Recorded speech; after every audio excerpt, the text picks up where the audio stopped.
Et maintenant, Allah va organiser sa propre société. Quelles sont ses lois? Allah dit, on s'appuie sur les sourates. Vous pouvez posséder légalement des esclaves, en toute légitimité. Le prophète lui-même en a possédé. Donc, Allah autorise la mise en esclavage dans sa propre société.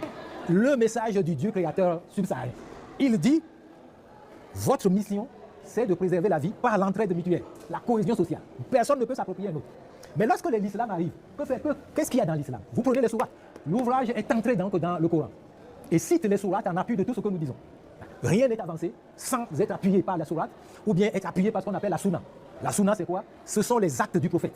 Les actes, les paroles, tout ce que le prophète a vu faire et qui n'a pas désapprouvé, c'est ça qui constitue la sunna. Et c'est aussi une loi fondamentale de l'islam. D'accord? Donc nous allons puiser dans ces deux éléments. Le Coran lui-même avec les sourates et puis la sunna avec les hadiths. La sunna est rapportée par ce qu'on appelle les hadiths. D'accord? Donc tout s'appuie sur ça.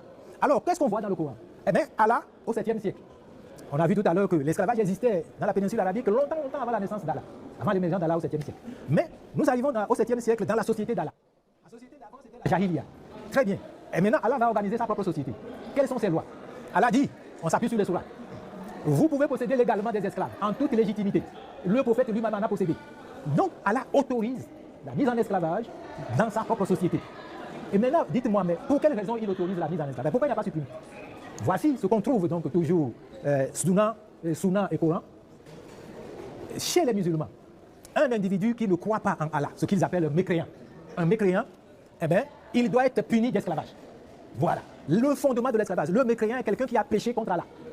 Or, la punition de ce péché, c'est qu'on le met en esclavage. Donc, quand Allah intervient dans sa société, il interdit la mise en esclavage d'un musulman par un autre musulman.